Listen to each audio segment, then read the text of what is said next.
Suka dengan video ini? Bantu channel ini terus berkarya dan berkembang. Klik tombol subscribe, supaya kamu tidak ketinggalan video terbaru. Juga jangan lupa tinggalkan like dan komen kamu di bawah ya.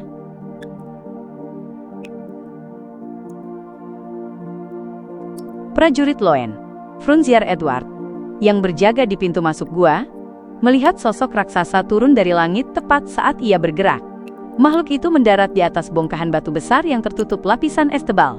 Sayap yang diselimuti membran kulit itu tidak dilipat, melainkan terus terbentang keluar, hampir menutup seluruh cahaya di sekitarnya.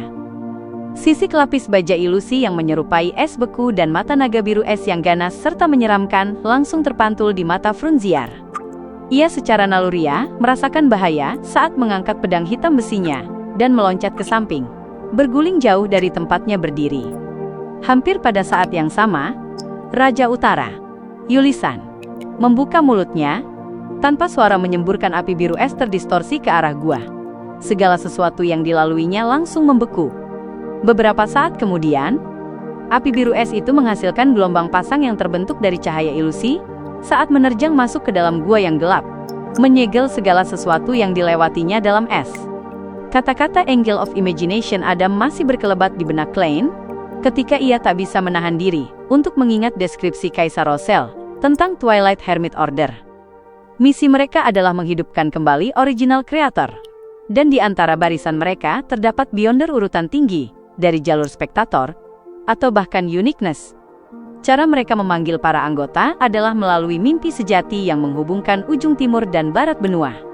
Selain itu, ia memiliki karakteristik akan terdeteksi ketika disebutkan. Namun demikian, ia tetap bereaksi secara naluriah terhadap bahaya yang mendekat. Ia menerjang ke samping, menghindar ke bagian gua yang tidak rata, berusaha menggunakan bebatuan di depan untuk menahan serangan. Namun, cahaya biru es yang bergulung itu bagaikan gelombang pasang yang menenggelamkan setiap sudut gua. Ia menyegel segalanya, tak menyisakan satupun zona aman di dalam gua. Saat menyaksikan sekelilingnya berubah menjadi sangkar es, sosok raksasa abu-abu kebiruan muncul di hadapan Klein. Grosel melangkah maju tanpa suara. Ia berlutut dengan lutut kiri, membungkukkan punggungnya saat menusukkan pedang besarnya ke depan. Cahaya yang menyerupai fajar merekah saat dinding-dinding ilusi terbentuk di kiri dan kanan Grosel, melindungi semua orang di belakangnya. Gelombang pasang biru es itu menerjang, terbelah oleh pedang besar yang tegak sebelum bertabrakan dengan cahaya fajar di kedua sisi. Segala sesuatu di dalam gua gunung menjadi gelap bagi Klein dan yang lainnya, sebelum secercah cahaya kecil kembali muncul. Mereka masih bisa melihat bahwa api unggun telah padam. Keadaan menjadi sangat gelap, hanya ada sinar redup dari luar yang berusaha menembus lapisan-lapisan es. Pada saat itu, setiap inci ruang di depan Grosel telah membeku.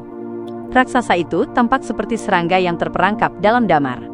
Tepat setelah itu, pedang yang tertancap di tanah memancarkan kilau menyerupai cahaya fajar.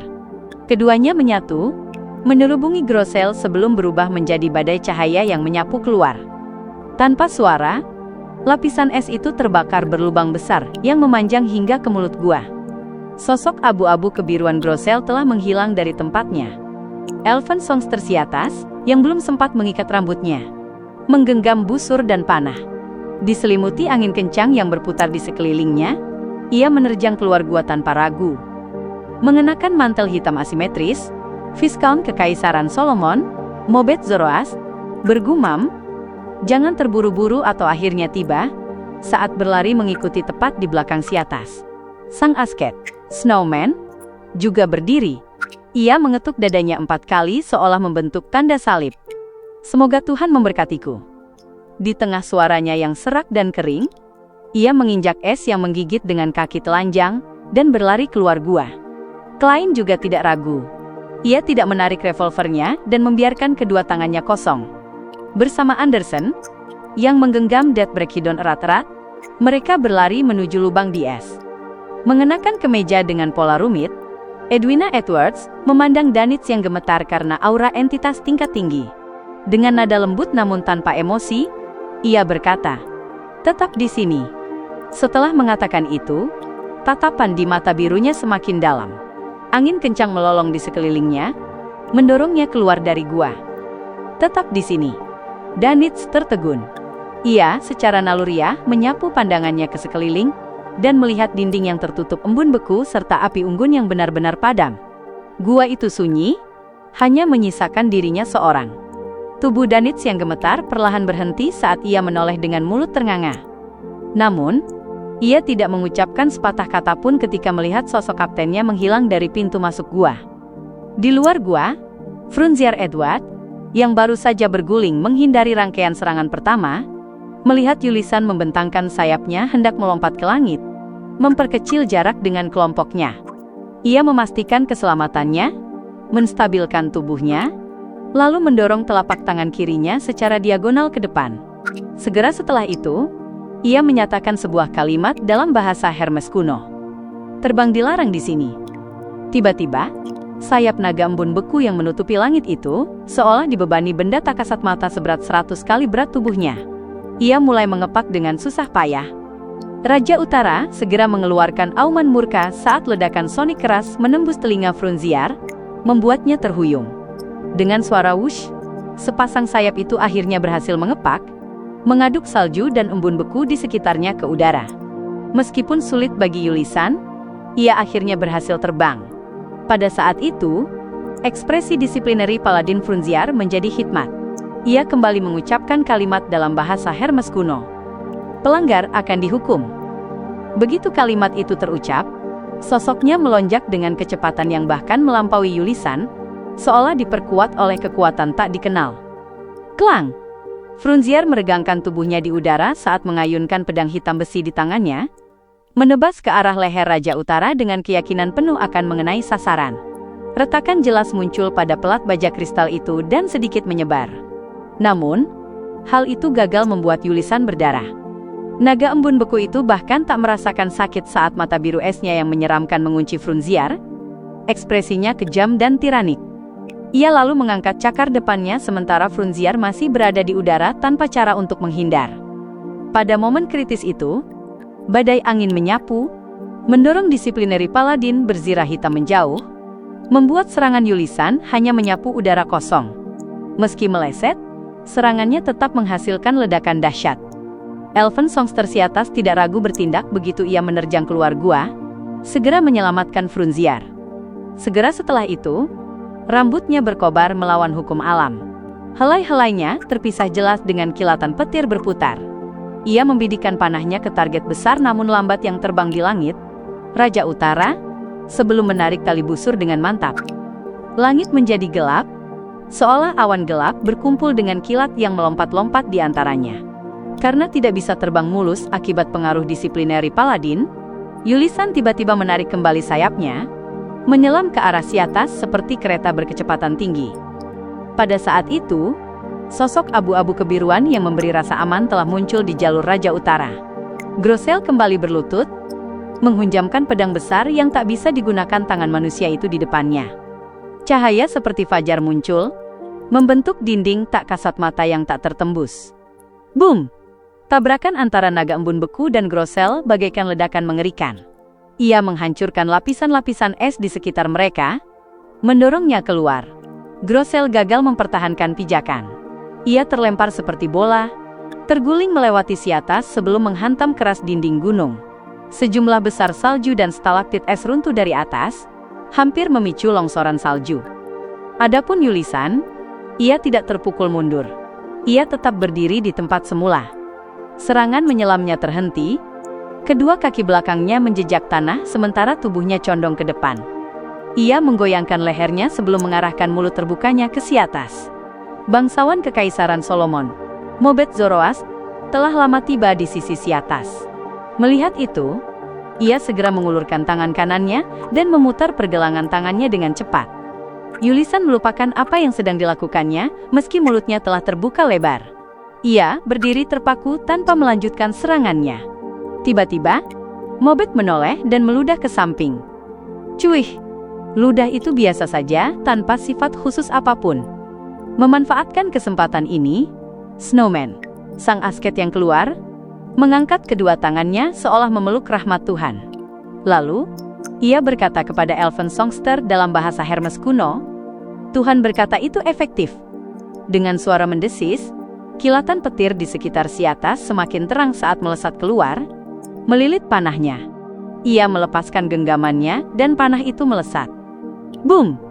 Awan gelap berkumpul di udara saat sambaran petir tebal menyambar turun, memperkuat panah tersebut. Panah itu berubah sepenuhnya menjadi perak, seolah ditembakkan oleh dewa petir. Ia menghantam dahi Yulisan dengan kecepatan yang mustahil dihindari. Lapisan-lapisan es menghilang saat pelat baja ilusi retak. Panah itu menancap ke kepala Raja Utara, membuatnya mengeluarkan jeritan memekakkan telinga. Darah biru muda menyembur keluar dan cepat membeku, sementara wajah buruk naga embun beku itu bergetar hebat ketika kilatan perak menyetrumnya. Pada saat itu, Klein dan Anderson keluar dari gua. Disiplineri Paladin Frunziar telah terguling ke tanah sebelum berdiri kembali. Grosel mengulurkan kedua telapak tangannya dari tumpukan salju, mengusap kepalanya. Ia tampak tidak terluka parah. Dengan begitu banyak rekan satu tim, aku tak perlu menjadi kekuatan serangan utama. Aku bisa mencoba mengendalikan benang tubuh roh Yulisan. Dari pengamatanku, ia tampaknya tidak memiliki kemampuan pertahanan seorang demigod. Tentu saja, ia jauh lebih kuat daripada urutan 5. Radius 5 meter agak berbahaya. Klein menatap naga embun beku itu saat sebuah rencana cepat terbentuk di benaknya.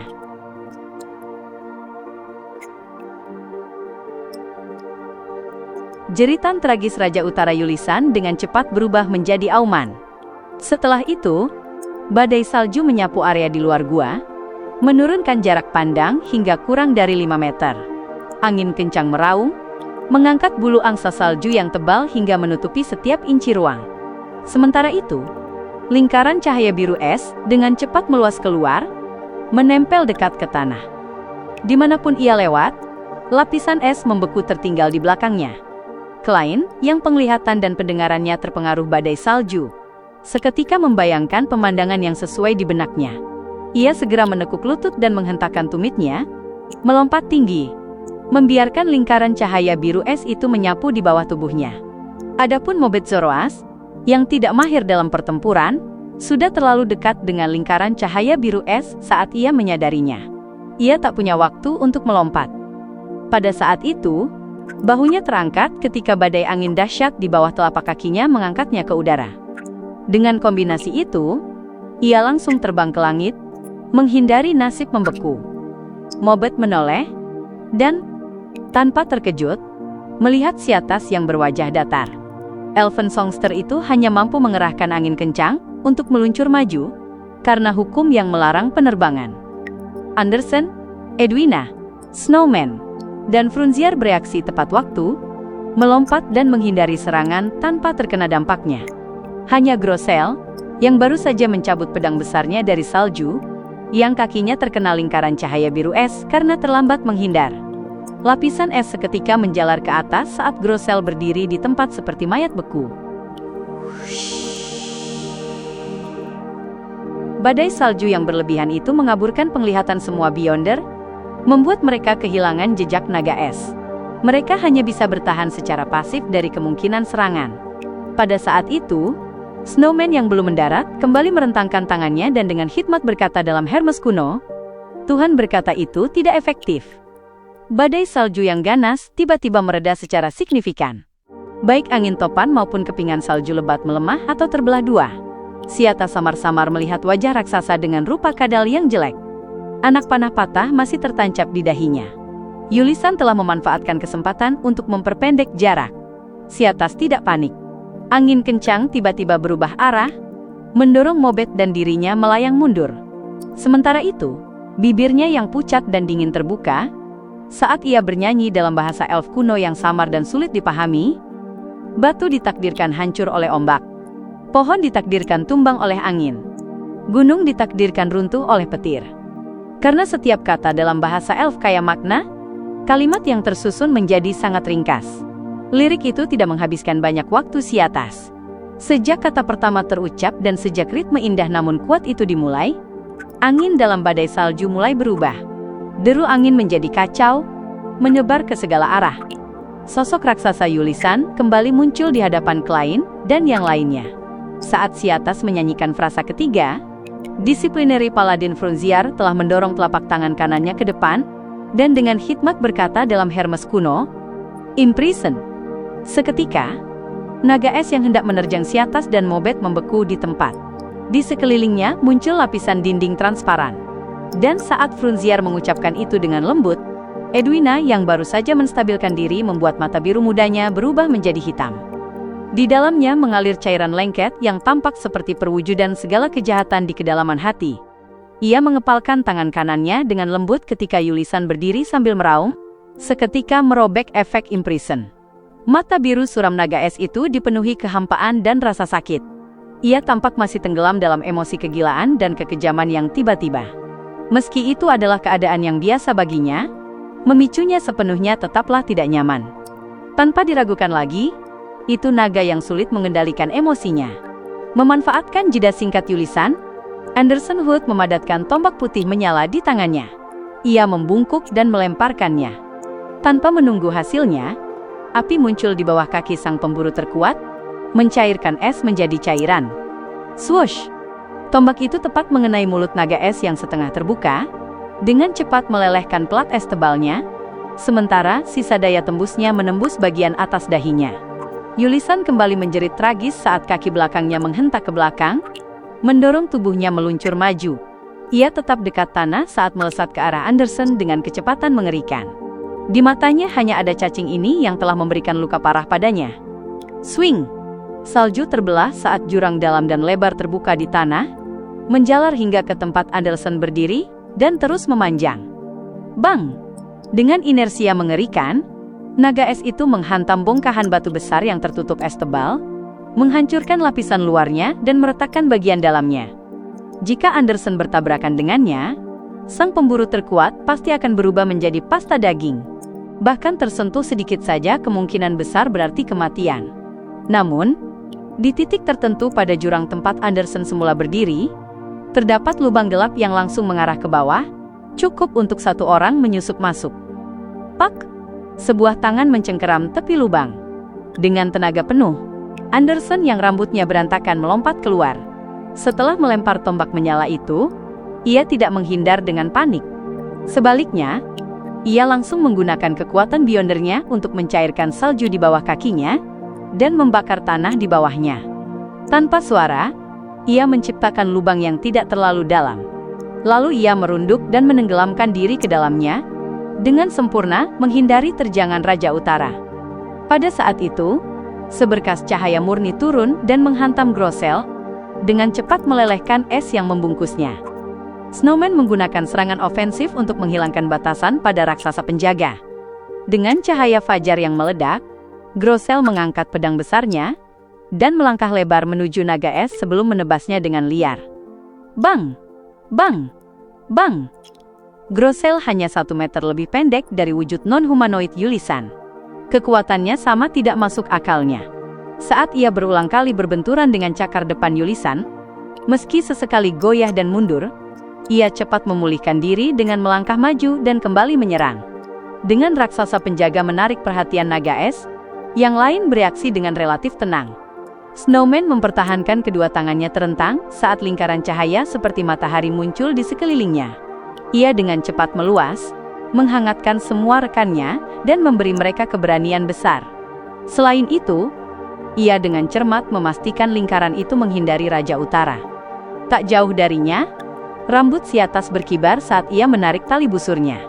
Ia menembakkan panah-panah yang tampak terbentuk dari bilah angin atau kilat.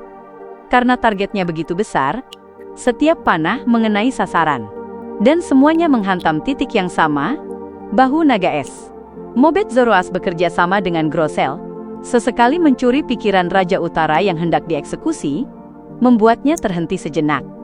Di lain waktu, ia mencoba mencuri kekuatannya, tetapi beberapa kali, upayanya tidak berhasil.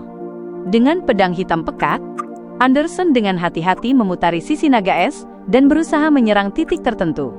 Disiplineri Paladin Frunziar mengayunkan pedang hitam besinya, menggunakan Prohibition dan Imprison untuk membantu pertarungan jarak dekat Grossel melawan naga es. Tanpa pembatasannya, bahkan jika sang raksasa adalah guardian, ia pasti sudah lama terpental, menderita injakan fatal atau semburan napas.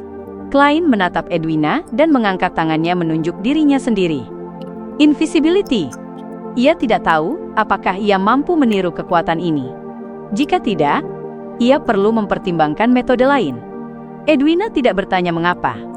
Mata biru mudanya yang jernih segera memantulkan tubuh Germain Sparrow yang kehilangan warna dan menjadi transparan. Sesaat kemudian, sosok Klein memudar dan menghilang. Setelah memastikan kondisinya, Klein segera berlari menuju bentrokan sengit antara raksasa dan naga. Dengan berguling, ia tiba di dekat kaki kiri Raja Utara. Kemudian, sambil fokus menghindari kaki Yulisan saat ia bertarung, ia memancarkan spiritualitasnya untuk mengendalikan benang hitam ilusi dengan penglihatan benang tubuh roh yang telah lama ia aktifkan. Segera setelah itu, ia akan berguling atau melompat, mencari ruang di bawah atau di sekitar naga es. Swoosh, swoosh, swoosh. Panah kilat perak dan bilah angin biru murni mendarat di area kecil, menghancurkan pelat es, dan merobek kulit yang tangguh. Tak lama kemudian, bahu kanan naga es menjadi hamparan biru muda. Gerakan cakar yang sesuai juga tampak sedikit melambat. Disiplineri Paladin Frunziar dengan tajam menyadari titik itu. Sambil menghindari napas biru es, ia menunjuk ke arah tersebut dan menyatakan dalam Hermes kuno, "Death." Dengan suara letupan, darah biru yang mengalir dari bahu kanan Yulisan seketika mengering, dan robekan itu memperlihatkan tulang transparannya. Pada saat itu, Edwina mengeluarkan cermin kuningan seukuran telapak tangan dan memantulkan sebagian tubuh Yulisan di dalamnya. Ia mengulurkan tangan kanannya dan meraih permukaan cermin, mencubit pantulan di dalamnya. Lalu, ia menariknya dengan paksa keluar. Luka Yulisan seketika memburuk. Ia terus melebar seolah-olah akan kehilangan salah satu cakar depannya. Ia menjerit tragis dan tiba-tiba mengangkat tubuhnya, berdiri dengan kedua kaki belakangnya. Cahaya biru muda yang hampir putih memancar dari naga itu. Dalam radius 100 meter, suhu anjlok drastis, diikuti kekuatan mengerikan. Tiba-tiba, semua Beyonder tersegel dalam es. Tubuh mereka menjadi sangat dingin dan kaku. Mereka tak bisa menahan diri untuk tidak gemetar. Siatas, Mobet, Edwina, Klein, Grossel, Andersen, dan Frunziar mengalami gejala serupa. Hanya sang asketis, Snowman, yang nyaris mempertahankan mobilitasnya berkat pelatihan menahan pembekuan berkali-kali. Ia mempertahankan kedua tangannya terentang, memejamkan mata setengah, dan dengan hikmat berkata, "Tuhan mengasihi semua orang." Sinar matahari menembus angin dan salju saat kehangatan mulai melelehkan rasa beku itu. Bang!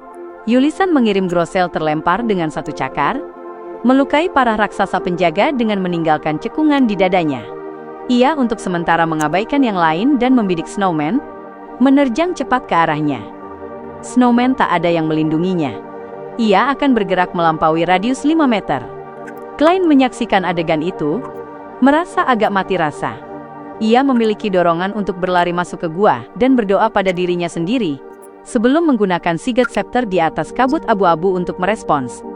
Pada saat itu, bola api merah menyala muncul di samping sang asketis sebelum naga es tiba.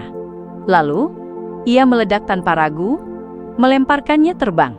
Itu berasal dari sang pemburu terkuat, Andersen. Pada saat yang sama, Edwina telah menghasilkan bola api di tangannya dan melemparkannya ke punggung Yulisan, tetapi gagal mengenainya. Ia sedang menciptakan jalur bagi Klein untuk berpindah dengan api.